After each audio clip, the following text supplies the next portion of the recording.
These are the 8-3 homework solutions.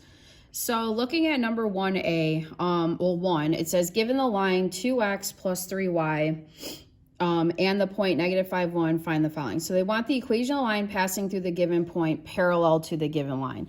And then the part B wants it perpendicular to the given line passing through that point. So before we do anything, we have to find the slope of the given line. So if we figure that out first, we have, I'm going to do it all the way over here. So we have 2x plus 3y is equal to 12. So to solve that for y, I would start by subtracting 2x on both sides. I would have 3y is equal to -2x plus 12. And then I would divide every single term by 3. So you get y is -2/3 x plus 4. Okay. So if we want it parallel, the slope that I'm going to use has to be the same. So I want it to be -2/3. The point that I'm going to pass through is going to be the given point. So that's your -5, 1 is going to be your x1, y1. So then all I have to do for this one is just do my point slope formula. So I'm going to have y minus my y1, which was 1, is equal to -2/3 x minus -5. So y minus 1 is -2/3 x plus 5. And then I would distribute, right, both of these. Y minus 1 is equal to -2/3 x minus, that's going to be 10/3. And then add 1 on both sides. And your final answer is going to be y is equal to -2/3 x. 10/3 plus 1 gives you 7/3 in your calculator. Okay, so that's the answer to the first part. So then the second part is the exact same thing, except now we want it to be perpendicular to it. So we want the negative reciprocal slope. So that slope we're going to use is 3/2. The given point is still going to be that -5, 1. Okay, that's still my x1, y1. So I'm going to have y minus 1 is equal to 3/2 of x minus a -5. So y minus 1 is 3/2 of x plus 5. And then I distribute 3/2 x plus, let's see, this ends up giving you 15/2, which is really 7.5. And then I would add 1 on both sides. So y is equal to 3/2 x plus 8.5. And if you want to put 8.5 as a fraction, you can. I just kind of left it as a decimal. Okay, so then for number 2, it says you're given S and T, write the equation of a line through S and perpendicular to ST. Okay, so we have 2 points on a graph, and they want it to be perpendicular and pass through F. So the point it passes through is S, so 5, -4, that's going to be my x1, y1. And then now what we have to find is the slope of ST. So to find slope, we do y2 minus y1 all over x2 minus x1. So I would have 12 minus a -4 all over 8 minus 5. And that would give you 16/3. Okay, so if we want it to be perpendicular, the slope has to be the negative reciprocal to that. So we want -3/16. So again, with the point slope formula, I'm going to have y minus my y1 is equal to my perpendicular slope, this one, okay, -3/16, x minus x1. So then I have y plus 4 is equal to -3/16 x. This ends up giving you plus 15/16. And then you subtract 4 on both sides. You get y is equal to -3/16 x minus 49/16. And that's it for that one. And by the way, I'm going to show you guys something. If you're still struggling with adding these fractions, just remember it's all done in the calculator. So all you have to do is do parentheses 15 divided by 16. And then you just have to do -4. And then you can just click Math Frac. enter, and that's where I'm getting these y-intercepts from. Okay, it's like all done in the calculator. So that would be your final answer for number 2. Okay, so then for number 3. So number 3 says the line 2x minus 4 is dilated by a scale factor of 3/2 and centered at the origin.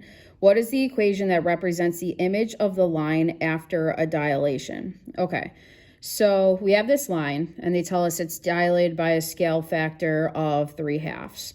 So what's the equation of the image of the line after you dilate it?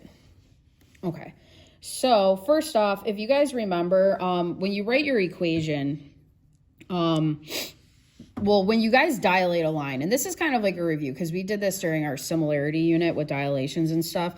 The first thing you have to do is, if it's centered at the origin, there's like that shortcut way. The shortcut way is you take, well, first off, we know the line is y equals mx plus b form, okay?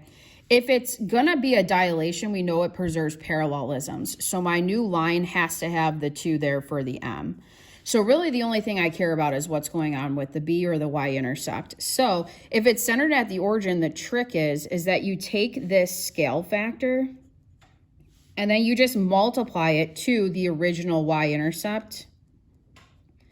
And that's going to give you your new y-intercept of -6. And then this would be your final answer. Okay, so then for number 4, it says, write the equation of a line that passes through the point 1, 6 and is parallel to the line whose equation is y equals 3x minus 5. So if we want it to be parallel to it, it's going to have the same slope. So that's going to be my m, and then it's going to pass through that point. So this is pretty easy. I'm going to do y minus y1, which would be 6, is equal to 3 times x minus 1. And then I would just simplify that. So y minus 6 is 3x minus 3. Add 6, and I get y is equal to 3x plus 3. Okay, so then for number 5, it says, write the equation of a line that passes through the origin. Okay, so the point it passes through, I'll just call it our point, is going to be 0, 0. So that's going to be my x1, y1. And is parallel to this line. So if it's parallel, my m that I'm going to use is just 3. So if I do the point slope formula, it's going to be very fast. I have y minus 0 is equal to 3 times x minus 0. So I get y is equal to, x minus 0 is just x, so y equals 3x is just going to be my answer. Okay, number 6. So number 6 says, write the equation of a line that is perpendicular to the line y equals 2/3 x plus 5 and passes through the point 0, 4. Okay, so if it's perpendicular to this line, we need the negative reciprocal to 2/3, which would be -3/2. So that's going to be the slope that I use. This is going to be the point it passes through. So I'm going to have y minus y1 is equal to my slope, -3/2, and then x minus 0. So I really have y minus 4 is equal to -3/2 x, and then I would add 4 on both sides. So I get y is -3/2 x plus 4. Okay. It's saying low battery, but it's okay. We're going to keep going. Number 7. What is the equation of a line that is perpendicular to the line? Let's see. So first off, we have to set this equal to y before we even start talking about this problem. So do that really quick. Okay. So they want it perpendicular to this and pass through the point 2, 4. So perpendicular would be the negative reciprocal slope to 2, which is -1/2. So I'm going to use -1/2, and I'm going to make it pass through this point. So I'm going to have y minus 4 is equal to -1/2 times x minus 2. So then I have y minus 4 is equal to -1/2 x plus 1. All right, like a half times 2 is 1, but negative makes positive. And then add 4 on both sides. So I get y is equal to -1/2 x plus 5. Okay, so then for number 8. So for number 8, it says, what is the equation of a line that passes through the point 4, -6 and has a slope of -3. Okay, so they all have a slope of -3, so you just have to figure out which one passes through this point. So it's probably faster to just do the point slope formula. You could also try putting this in for x, that in for y, and see which one makes the equation true. That's another way you could do it, but I just think this is faster. So y minus y1 is equal to -3 times x minus 4. So y plus 6 is -3x plus 12. Subtract 6 on both sides. Y is equal to -3x plus 6, or choice A. So for 9, it says, which linear equation represents a line containing the point 1, 3? So let's do it the other method I said. So just go through this and figure out if you were to put 1 in for x, 3 in for y, which one makes this true? So for example, if I had 1 plus 2 times 3, or 6, if I had 1 plus 6, does that equal 5? No, it doesn't. So if I had 2 times 1 plus 3, does that equal 5? Yes, it does, right? 5 equals 5. So this would have to be the line that contains that point. Okay, and I could do the same thing with choice B and D, but you're going to see that, you know, that's the answer. That's the only one that it goes through. Okay, so then for number 10, so it says, which equation represents the line that passes through the point -3, 4 and is parallel to the x-axis? Okay, so if it's parallel to the x-axis, so let's kind of look at this for a second. So this is your x-axis, this is your y. So if it's parallel to the x-axis, it has to have a slope of 0. Okay, they want it to pass through the point -3, -1, 2, 3, up 1, 2, 3, 4. Okay, so here's the point -3, 4. They want the equation that passes through this point and is parallel to the x-axis. So they want the equation of this line right here. So that equation, if you think about what all the points look like on this line, you would have -3, 4, -3, 3, -3, 2, -3, 1, right? Does everybody kind of get what I'm saying? Or I'm sorry, you would have -2, 4, -1, 4, -1, 4, 0, 4, 1, 4, 2, 4, 3, 4. All the y coordinates are all 4. So what we say is the equation of that line is y equals 4.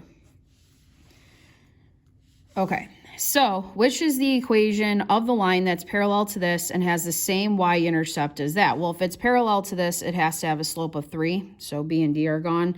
And if it has to have the same y-intercept to this one, the y-intercept has to be 7. So that's actually a pretty easy question. Okay, turn the page. Okay, number 12, it says, an equation of a line perpendicular to the line represented by the equation -1/2 x minus 5 and passing through the point 6, -4 is what? Okay, so first off, it passes through this point and it's perpendicular to this. So if it's perpendicular to this, that means my new slope, if my slope right now, sorry, that looks kind of crappy, but if it's -1/2, my new slope should be the negative reciprocal to that, or just 2. So it has to be either choice 3 or 4, so I'm down 50-50.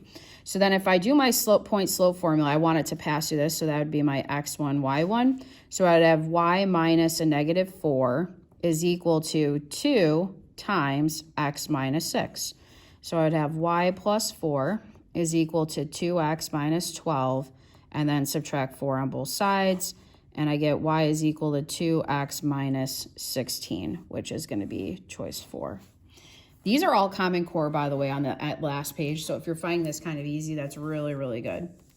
Okay, so then for number 13, the line 3y is equal to -2x plus 8 is transformed by a dilation centered at the origin. Which linear equation could be its image? Okay, so if we look at 3y is equal to -2x plus 8, the first thing we do is we set it equal to y. So we divide every term by 3. Okay, there we go. So if it's a dilation, we know it has to have the same slope. So the slope has to be -2/3. And the dilation was centered at the origin. So pretty much they're not telling you how much it dilated from, but like what the scale factor is. So again, this is going to be a slope question. Like they're just trying to ask you guys which one could be the slope. So I would have 2x plus 3y is equal to 5. I would subtract 2x on both sides. 3y is -2x plus 5, and then I would divide every term by 3. And you can see that this is going to be my answer. That gives you the same slope, so that could be a dilated line from the original line because it has the same slope. So then number 14, the line y equals 3x minus 1 is transformed by a dilation of scale factor of 2 centered at 3/8. Okay, so again, guys, when we dilate a line, the first thing we should see is this point on the line? Because if the point is on this line, then the line doesn't change. So if I try it, I would have 8 is equal to 3 times 3 minus 1. Like, is this true? So is 8 equal 9 minus 1, or does 8 equal 8? Yes, it does. Okay, so in other words, my answer is going to be the exact same line I started with, because we dilate. If you guys remember, if we have a line and we dilate from a point on that line, with our construction tools, we picked another point to dilate on the line, and we would say copy, copy. And all it does is it just pushes the A down the line. And the same thing if we had a B, copy, copy, just pushes B further down the line. But the line itself doesn't change. So that's why whatever my original equation is, my new line is the same exact thing because it was a center that was on the actual line. Okay, so then for 15, it says which transformation of OA would result in an image parallel to OA. So you got to think to yourself, which of these type of rigid motions actually preserves parallelism? So a reflection doesn't, a rotation doesn't. The only thing is a translation, because a translation is just a slide. So they said if you translate this down too, well, obviously if you just slit it down, it's still parallel in the end. Okay, so that's it for this homework. Thanks.